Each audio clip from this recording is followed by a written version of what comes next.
Yeah. On a personal note, I was first inspired to go into radio astronomy while working as a summer student at NRC 3 summers, 56, 57, and 58. And I worked for Nick Pattinson in 56, and it was the next summer he took George Aiken on the trip around North America to choose a site. And then I overlapped at Jodrell Bank as a graduate student with John Galt for about 4 or 5 months. So I was aware of all the things going on in Canada well ahead of when they actually happened. But Tim has covered this very eloquently. The site was chosen in 57, and as well as the mountain horizon, we have lots of flat land, and I think Jack Locke had in mind that this would be useful for building arrays. John returned in 59. Carmen Costain came from Cambridge in late 59, so he was in that picture as well. Now, the motivations for doing low-frequency observations around 1960, Carmen had been involved in observations at 38 megahertz at Cambridge and had actually written or finished writing his thesis after he got back here in 59. But the first catalogs of radio sources had come out, especially the 3C and Millsley and Hill at 85 megahertz. And identifications from these were going on. Source counts, raging controversy between Cambridge and Sydney groups. And one of the questions was, with these non-thermal spectra, the flux densities increasing at lower frequencies, where were they going to turn over? So that was one motivation. The galactic background emission, which was Carmen's main interest, sort of defining the components, the non-thermal component, the bright one, and in absorption, the non-thermal ionized medium.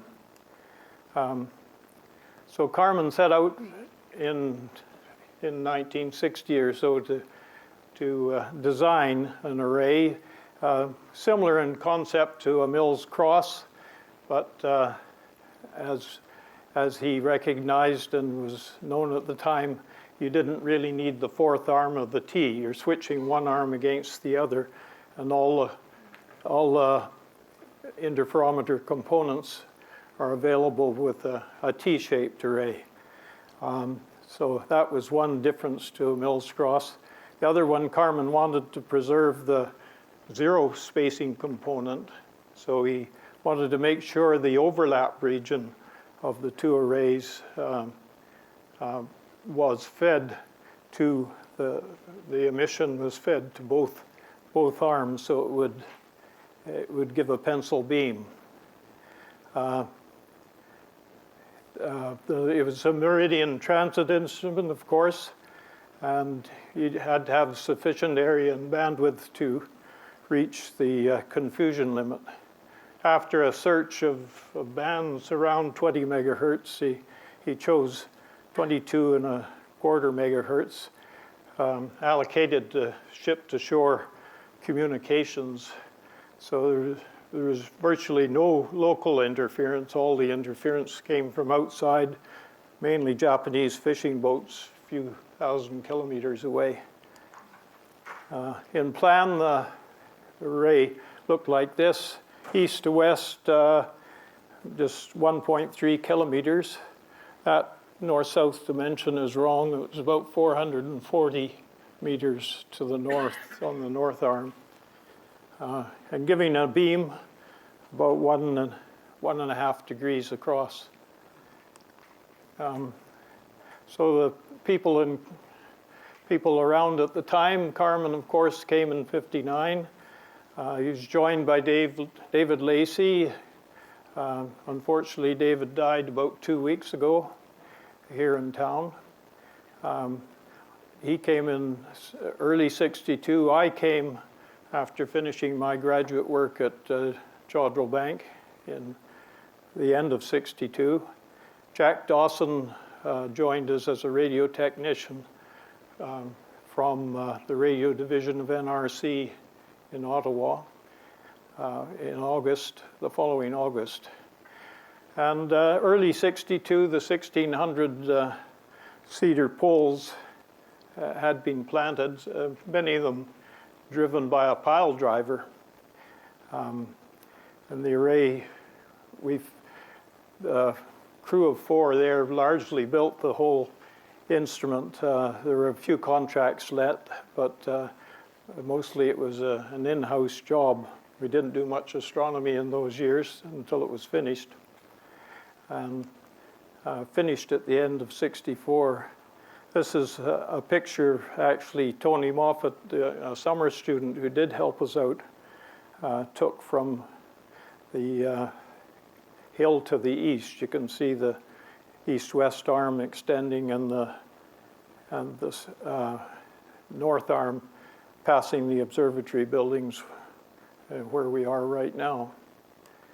Up close, you saw this picture a minute ago from Tim, and creosote isn't one of the other people there, but these are cedar poles, and they're still standing today, 55 years later, in contrast to the other array I'm going to describe in a minute.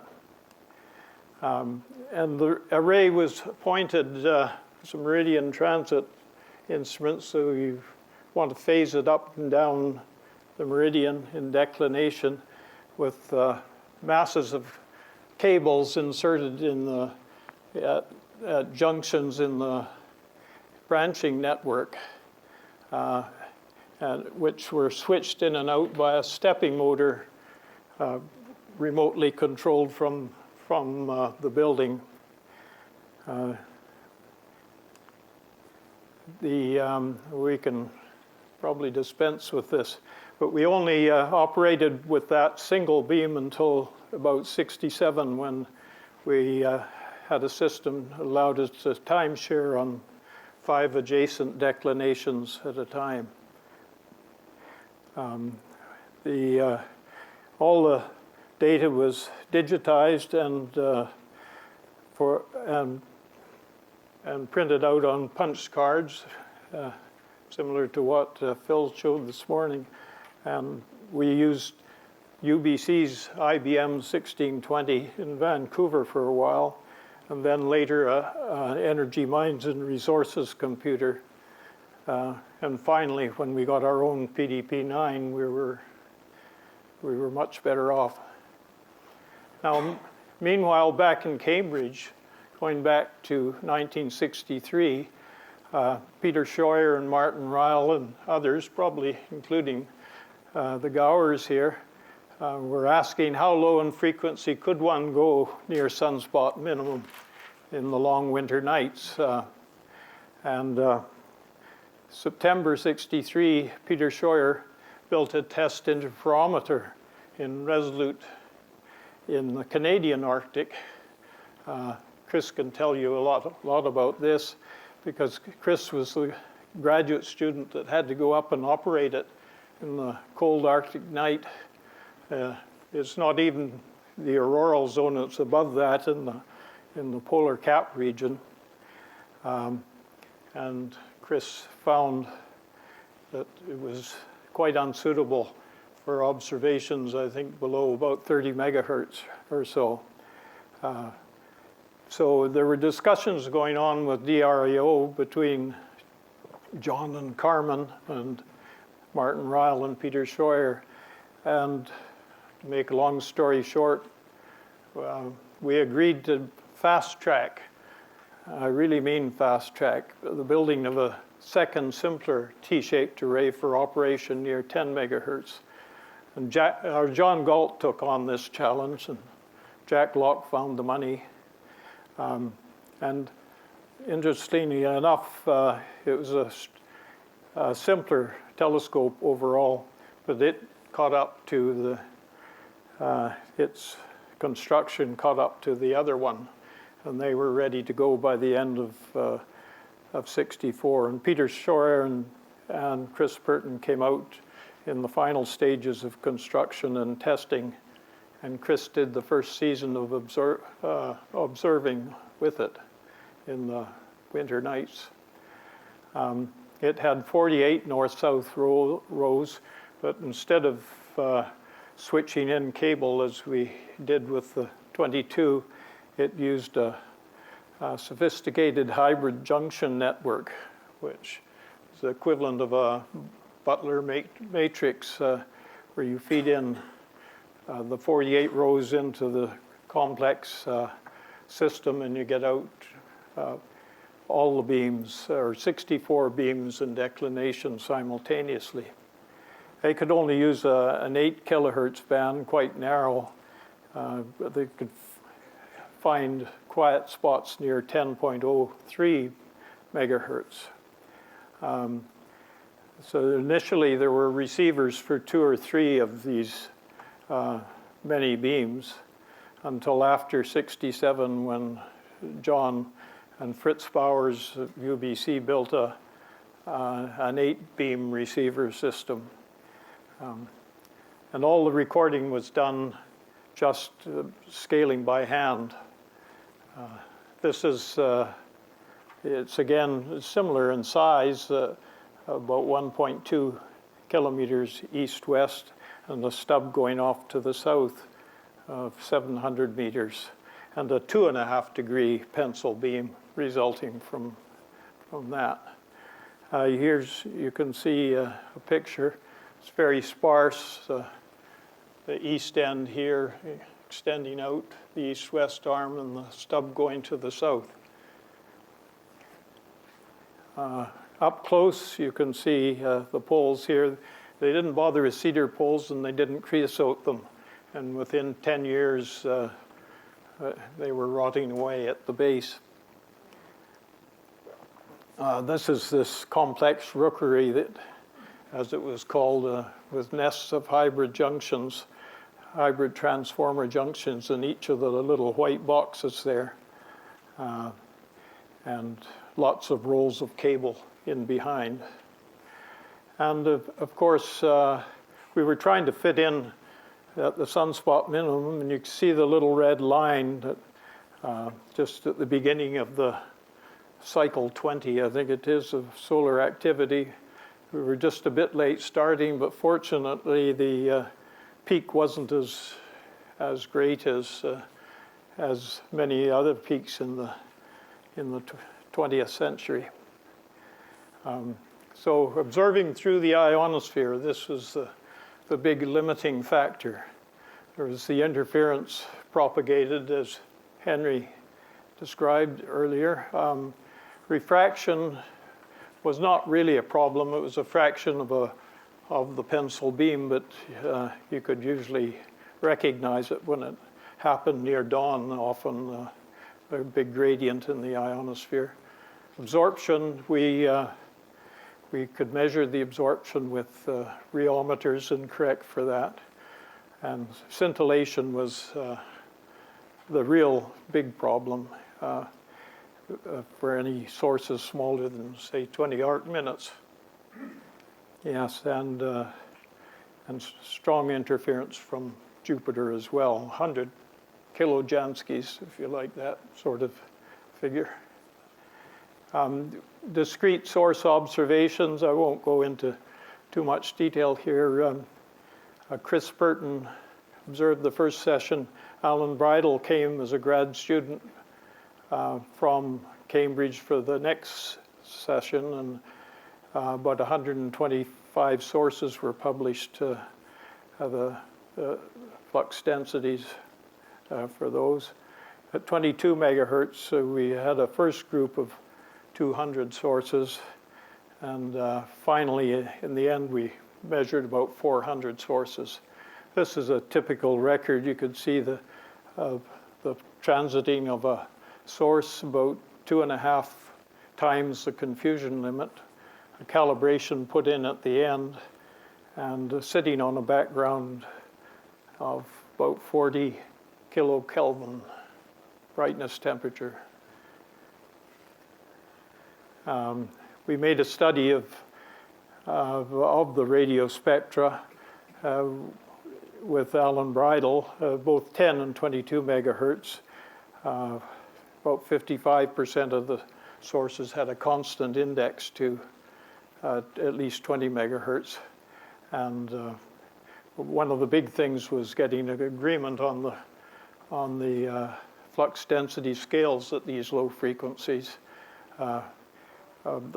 The outlier was the Ukrainian group at Kokovo. They finally came online about 1978. Here's just what some of the spectra looked like, some of the complex spectra with low frequency components coming in on the left side there. Now, the galactic background emission, Jim Caswell came as a postdoc from Cambridge to observe in the 67 and 68 winters, 2 seasons. By that time, there was the 8 receiver system for 8 beams simultaneously. And he managed to map quite nicely a region of sky near the Galactic Anticenter, all scaled by hand at 10 megahertz. This is the map with white being the brightest areas. You can see the Crab Nebula, or Crab supernova remnant sticking out there, Taurus A, and a few other sources, but in the anticenter region, even a lot is absorbed by the nearby galactic or the ionized disk. So 120 kilokelvin to 500 kilokelvin range in that. That's in galactic coordinates in that case, the same picture. IC 1805 and 1848 are producing holes there and in the emission. 22 megahertz, we managed to measure 73% of the sky. We had a problem with the an error in declination that was related to the way the instrument performed. It was only an error for brightness temperature. And Tom Landecker came to the rescue quite a few years later with a student, and we were able to correct for this in quite a clever way. This is just this is a map of the 73% of the sky that we achieved here. You can see in this case, white is cold and the bright emissions in red and black. And you can see the plane of the galaxy in the anticenter region. And the center of the galaxy is about here. And you can see it there, North Polar Spur, Spur 3, or Loop 3. And just to leave it up in galactic coordinates, that's what our final map looked like. I think that's about time up, isn't it? Yep, thanks so much, Rob.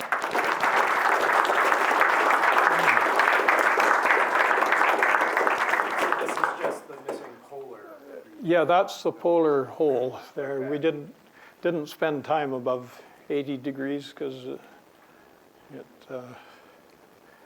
wasn't worth it, really. All right. Question for Rob. Yes, Tom. A footnote. The 10 megahertz map and the 22 megahertz map are now part of a template of sky brightness widely used by cosmologists. Starts at 10 megahertz and ends at 100 gigahertz. A paper published in 2008, which now has hundreds and hundreds of references. So data still doing good work. Very, very useful data for cosmology. Not John got not only for cosmology, it's actually being used as test bed when they're looking at some of these SK receivers going overhead. You can, one of the things you want to get rid of is the contribution of the galaxy to the measured receiver temperature, etc. So we use this stuff to predict what the galactic contribution of the galaxy is. very good. All right, we'd have time for one super quick question. One more. Yes, Bob. Curious that the poles are still there. You've never had somebody come by and offer to cut them down and sell it for firewood? There's, I think, two schools of thought. Some people want to keep it there, and some of us wish it had been cut down ages ago, but there's an environmental problem in cutting it down because do you pull them all out by the roots, or what do you do with them? Yeah. I think it would cost quite a bit of money to. Yeah, and listening to the interviews that Richard Jarrell did with Carmen Costain and David Lacey, Carmen says there were 1,698 poles, very clearly. David says the first thing that he was told to do by John Galt when he arrived in 1961, I believe, was to go count the poles. He said it took him 2 days. I presume that's because they wanted to make sure they were billed for the right number. All right. Well, thanks again, Ron.